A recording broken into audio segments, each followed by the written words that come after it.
بسم اللہ الرحمن الرحیم۔ سوال یہ ہے کہ دیکھا جاتا ہے کہ بہت سارے لوگ جن کا شمار امت مسلمہ میں ہوتا ہے کلمہ لا الہ الا اللہ کو معنی اور اس کے مفہوم سے ناواقف ہوتے ہیں، جس کے نتیجے میں ان سے ایسے اقوال و افعال سرزد ہوتے ہیں جو کلمے کے سراسر منافی ہے یا اس میں نقص کا سبب ہوتے ہیں۔ سوال یہ ہے کہ لا الہ الا اللہ کا صحیح مفہوم نیز اس کے تقاضے اور اس کی شرطیں کیا ہیں؟ جواب مرحمت فرمائیں۔ جواب یہ ہے، الحمدللہ کلمہ لا الہ الا اللہ محمد رسول اللہ یقیناً دین کی بنیاد اور اسلام کا پہلا رکن ہے، جیسا کہ صحیح حدیث میں مروی ہے۔ رسول اللہ صلی اللہ علیہ وسلم نے فرمایا، اسلام کی بنیاد 5 چیزوں پر رکھی گئی ہے۔ پہلی بات، کلمہ لا الہ الا اللہ اس بات کی گواہی دینا کہ اللہ کے سوا کوئی معبود برحق نہیں اور محمد صلی اللہ علیہ وسلم اللہ کے رسول ہیں۔ نمبر 2، نماز قائم کرنا۔ نمبر 3، زکوٰۃ ادا کرنا۔ اور نمبر 4، ماہ رمضان کے روزے رکھنا۔ اور نمبر 5، بیت اللہ کا حج کرنا۔ متفق علیہ۔ حضرت عبداللہ بن عمر کی حدیث ہے۔ اور ایک حدیث عبداللہ بن عباس رضی اللہ تعالیٰ عنہ سے مروی ہے کہ نبی کریم صلی اللہ علیہ وسلم نے حضرت معاذ رضی اللہ تعالیٰ عنہ کو یمن کو بھیجتے وقت میں ان سے فرمایا، تم ایسے لوگوں کے پاس جا رہے ہو جو اہل کتاب ہیں، تو تم سب سے پہلے انہیں اس بات کی دعوت دینا کہ وہ گواہی دیں لا الہ الا اللہ کی اور محمد رسول اللہ کی۔ جب وہ تمہاری اس بات کو مان لیں تو پھر انہیں آپ بتانا، انہیں تعلیم دینا کہ اللہ نے رات اور دن میں ان کے اوپر 5 نمازیں فرض کی ہیں۔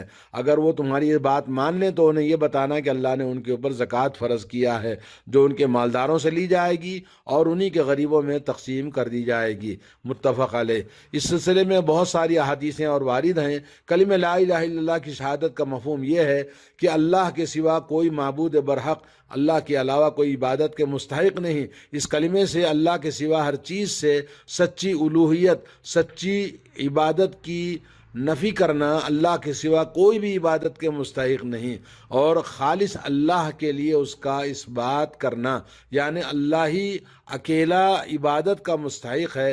اللہ نے فرمایا، ذالک بأن اللہ هو الحق وأن ما يدعون من دونه هو الباطل۔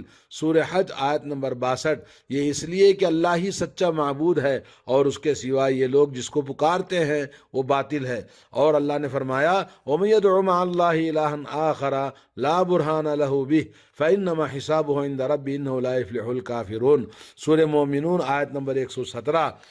اور جو شخص اللہ کے ساتھ کسی دوسرے معبود کو پکارے گا جس کی کوئی دلیل اس بات اس کے پاس نہیں ہے، تو اللہ ہی اس کا حساب لے گا، بے شک وہ کافر کامیاب نہیں ہوں گے۔ اور فرمایا، وَإِلَٰهُكُمْ إِلَٰهٌ وَاحِدٌ لَا إِلَٰهَ إِلَّا هُوَ الرَّحْمَٰنُ الرَّحِيمُ۔ سورہ بقرہ آیت نمبر 163۔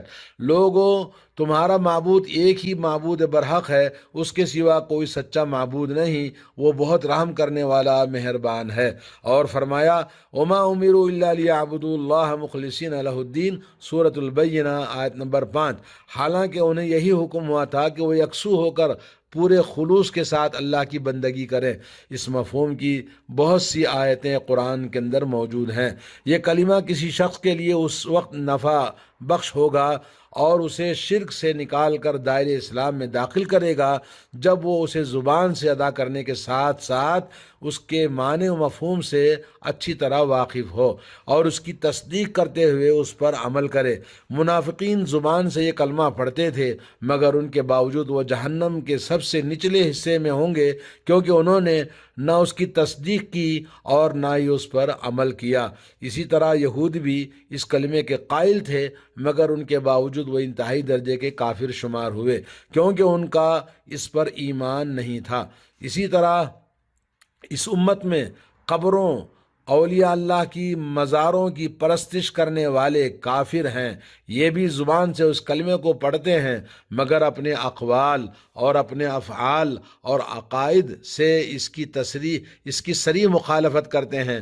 لہذا ایسے لوگوں کے لیے کلمہ نفع بخش نہیں ہوگا، اور نہ ہی اسے محض زبان سے کہہ لینے سے نہ وہ مسلمان ہوں گے کیونکہ انہوں نے اپنے اقوال و افعال اور عقائد سے اس کی کھلم کھلا مخالفت کی ہے۔ بعض اہل علم نے کلمہ شہادت کی 8 شرطیں بتائی ہیں اور انہیں درج ذیل 2 شعروں کے اندر یکجا کر دیا ہے: علم یقین و اخلاص و صدق کا مع محبت و انقیاد والقبول لها وزید ثامنها الکفران منک بما سوى الالہ من الاشیاء قد اللہ، یعنی علم و یقین، اخلاص، صدق و محبت، تابعداری اور اس کی قبولیت، اور مزید 8ویں شرط اللہ کے سوا جن چیزوں کو عبادت کی جاتی ہے ان کا انکار کرنا۔ ان 2 شعروں میں کلمے تمام شرطوں کو جمع کر دیا ہے۔ درج ذیل اس کی تفصیل ہے۔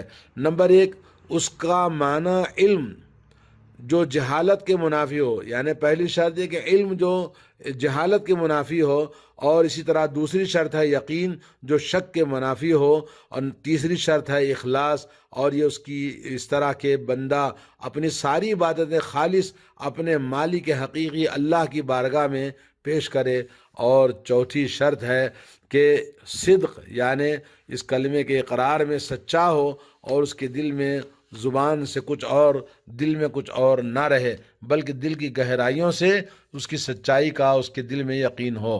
نمبر 5، محبت، یعنی وہ اللہ تعالیٰ سے سچی محبت رکھے۔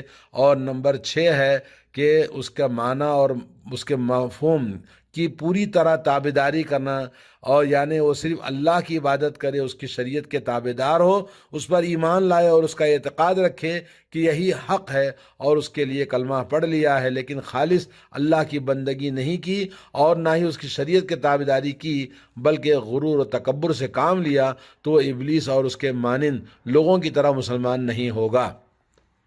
نمبر 7، اس کے معنی اور اس کے مفہوم کی قبولیت، یعنی کلمے کے اندر آدمی کو یعنی اس بات کو قبول کرے کہ اللہ کے سوا ہر چیز کی عبادت کو چھوڑ کر خالص اللہ ہی کی بندگی کرنا، یہ اسلام ہے۔ نمبر 8، اللہ کے سوا تمام چیزوں کی عبادت کا انکار کرنا، یعنی وہ غیر اللہ کی عبادت سے کنارہ کش ہو، اور چاہے وہ کوئی پیغمبر ہو، چاہے کوئی فرشتہ ہو، چاہے کوئی اللہ کا ولی ہو، ہر ایک کا انکار کرنا جو اللہ کی توحید میں رکاوٹ بنتے ہیں۔ جو کوئی طاغوت کا انکار کر دے اور اللہ پر ایمان لے آئے تو اس نے مضبوط اسلام کے کڑے کو تھام لیا جو ٹوٹنے والا نہیں ہے، اور اللہ یقیناً سننے والا ہے۔ سورہ بقرہ آیت نمبر 256۔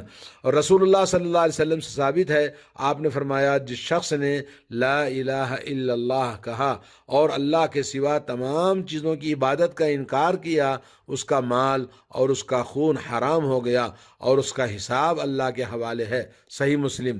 ایک اور حدیث میں آپ نے فرمایا، جس نے اللہ کو ایک جانا اور اللہ کے سوا تمام چیزوں کی عبادت کا انکار کیا تو اس کا مال اور اس کا خون حرام ہو گیا، یعنی وہ حرمت والا ہو جاتا ہے۔ صحیح مسلم۔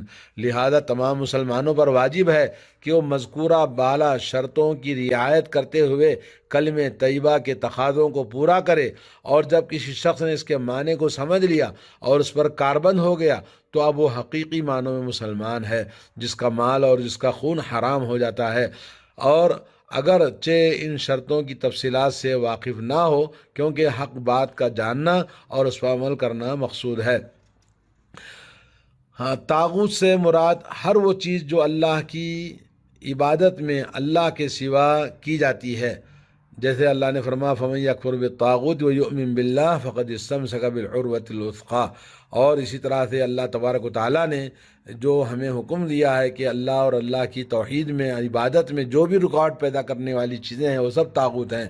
البتہ وہ لوگ جن کی اللہ کے سوا عبادت کی جاتی ہے اور وہ اس سے قطعاً راضی نہیں، مثلا انبیاء، صالحین، فرشتے، تو یہ طاغوت نہیں ہیں، بلکہ ایسی صورت میں طاغوت در حقیقت شیطان ہے، جس نے ان کی عبادت کو لوگوں کے لیے مزین کیا اور اس کی دعوت دی۔ اور ہماری دعا ہے کہ اللہ تعالی ہمیں اور تمام مسلمانوں کو ہر بلا سے محفوظ رکھے، آمین۔ رہے وہ اعمال جو کلمہ لا الہ الا اللہ کے کلی طور پر منافی ہیں، وہ اعمال جو کلی طور پر نہیں بلکہ کمال توحید کے منافی ہیں، تو ان کے درمیان فرق یہ ہے، ہر وہ عمل یا قول یا اعتقاد جو انسان کو شرک اکبر میں مبتلا کر دے وہ کلی طور پر کلمہ توحید کے منافی ہے، جیسے مردوں، فرشتوں، بتوں، درختوں، پتھروں اور ستاروں، اولیاء اللہ کی مزاروں، درگاہوں کو پکارنا، ان کے لیے قربانی کرنا، نظریں ماننا اور انہیں سجدہ کرنا، طواف کرنا، یہ سارے کام کلی طور پر توحید کی ضد اور اس کے منافی ہیں، اور ان سے کلمہ لا الہ الا اللہ کا اقرار باطل مانا جائے گا۔ اور اسی طرح سے وہ اقوال و اعمال و عقائد جو ایمان اور توحید میں کمزوری کا سبب ہے تو اس کے واجبی کمال کے منافی ہیں، تو یہ بہت سے ہیں۔ انہی میں سے ایک شرک اصغر ہے، جیسے ریاکاری ہے، غیر اللہ کی قسم کھانا ہے، اور یہ کہنا کہ جو اللہ چاہے اور فلاں چاہے، یا یہ کہ اللہ کی طرف سے اور فلاں کی طرف سے ہے وغیرہ۔ اور یہی حکم ان تمام معصیت اور گناہوں کا بھی ہے، یہ بھی توحید اور ایمان میں کمزوری کا سبب ہیں، اس کے واجبی کمال کے منافی ہیں۔ لہذا ان تمام اقوال و افعال اور عقائد سے دور رہنا ہر مسلمان پر واجب ہے جو کلی طور پر توحید اور ایمان کے منافی ہیں یا ان کے ثواب میں کمی کا باعث ہیں۔ اہل سنت والجماعت کے نزدیک ایمان قول و عمل کا مجموعہ ہے جو اطاعت سے بڑھتا ہے اور معصیت سے گھٹتا ہے، اور اس کی دلیل بے شمار قرآن کے اندر موجود ہے، جنہیں اہل علم نے عقیدہ و تفسیر اور حدیث کی کتابوں میں وضاحت سے ذکر کیا ہے۔ تو ہمیں چاہیے کہ ہم مومن یعنی چاہیے کہ ان تمام چیزوں کا علم حاصل کرے اور اس کے مطابق اپنی زندگی کو ڈھالے۔ اللہ تبارک و تعالیٰ سے دعا ہے اللہ تبارک و تعالیٰ ہمیں کلمہ لا الہ الا اللہ کی شرطوں اور اس کے تقاضوں کو پورا کرنے کی توفیق عطا فرمائے، اور ہر طرح کے اس کے منافی چیزوں سے ہمیں پرہیز کرنے، توبہ کرنے اور مسلمانوں کو ہدایت دے۔ اللہ تعالیٰ جو مرنے والوں کو اپنے دل میں جگہ دیتے ہیں، ان کے نام کی نظر و نیاز کرنا، ان کی فاتحہ کرنا، ان کی درگاہوں پہ جانا، مزاروں پہ جانا، وہاں دعائیں کرنا، ان کا وسیلہ لینا، یا ان کے عرس میلے ٹھیلے منانا، اور سال میں ان شب برات میں جیسے مردوں کی عید کے نام سے مشہور ہے، تو یہ تمام چیزیں عقائد کے توحید کے خلاف ہیں، ایمان کے خلاف ہیں۔ اللہ توفیق عطا فرمائے۔ والسلام علیکم ورحمۃ اللہ وبرکاتہ۔